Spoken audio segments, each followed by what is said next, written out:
Tabe, berimba kareba. Semoga Anda selalu sehat dan terus bersemangat. Saat ini Anda menyimak berita Sulawesi Tengah bersama saya, Aling Talamoa. Sejumlah berita teraktual dan menarik seputar Sulawesi Tengah telah kami siapkan untuk Anda. Berikut 3 berita utama hari ini.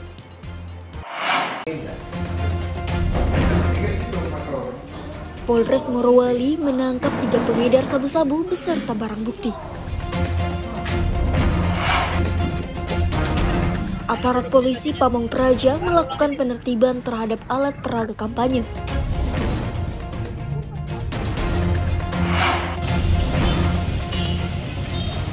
Dua pemuda asal Makassar berjalan kaki melintasi Sulawesi.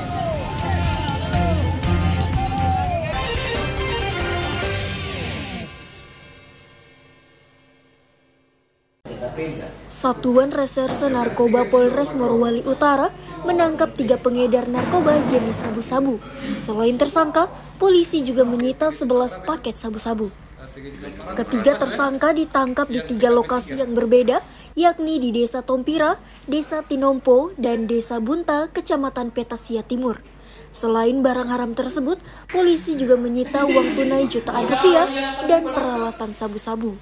Saat diinterogasi polisi, ketiga tersangka yang sudah lama menjadi target operasi polisi ini mengaku sabu-sabu tersebut akan dijual dan diedarkan di wilayah Morowali Utara, sedangkan sisanya akan dikonsumsi bersama.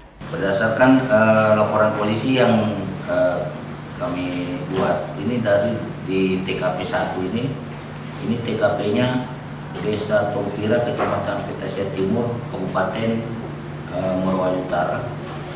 Itu pada hari Jumat tanggal 7 November 2024 pukul 20.00.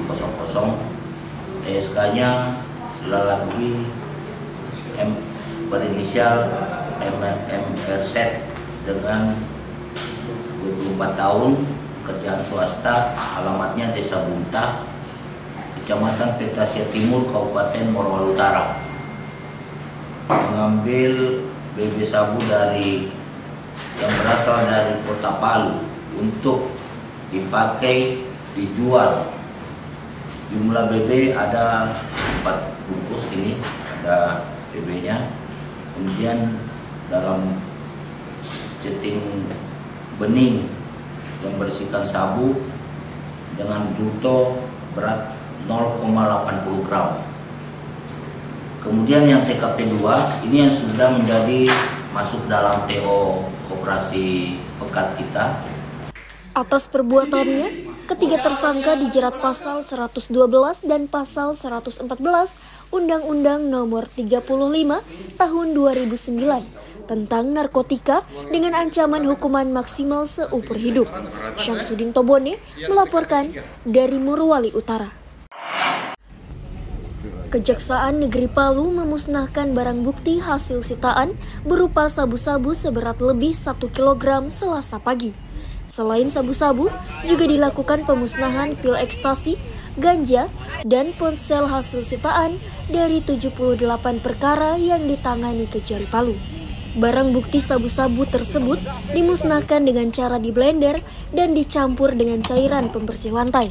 Setelah mencair, barang haram itu kemudian dibuang ke saluran air. Sedangkan barang bukti ganja dan ponsel dihancurkan lalu dibakar.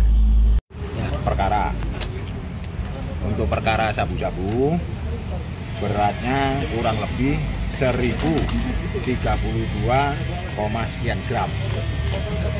Untuk jenis ganja kurang lebih 23 gram, 13 sekian. Untuk pil ekstasinya sekitar 15 butir. Dan perkara yang paling banyak atas nama Sultan alias Sule bin Lamule, itu sabu seberat 99, sekian gram. Itu yang untuk sabu. Perkara ini sudah diputus. Sultan alias Sule ini dengan pidana penjara 10 tahun dan dendanya 10 miliar. Apabila tidak dibayar atau tidak bisa membayar, maka diganti dengan hukuman kurungan selama 3 bulan. Pemusnahan barang bukti narkoba dan puluhan perkara tersebut bertujuan selain melaksanakan putusan pengadilan, juga untuk menjaga barang haram tersebut agar tidak disalahgunakan. Pihak Kejari Palu menyebutkan akan kembali melakukan pemusnahan barang bukti dari perkara yang ditangani sepanjang tahun 2024. Ikram Boya Oge melaporkan dari Palu. Puluhan massa yang menamakan diri Front Kamalisi menggugat berunjuk rasa di depan Mapolda Sulteng Selasa pagi.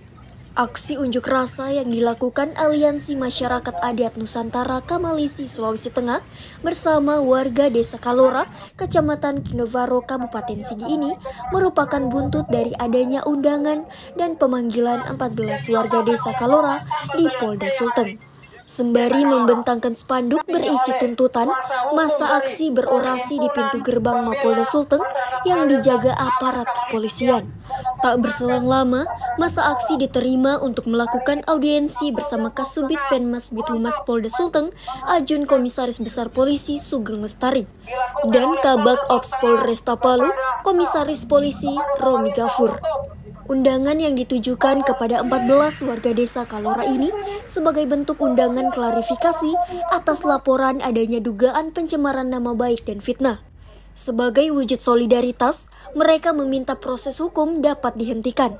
Mereka menilai bentuk protes yang dilakukan 14 warga Kalora sebagai bentuk pembelaan terhadap tanah masyarakat adat yang memicu konflik agraria antara masyarakat dan perusahaan tambang galian C.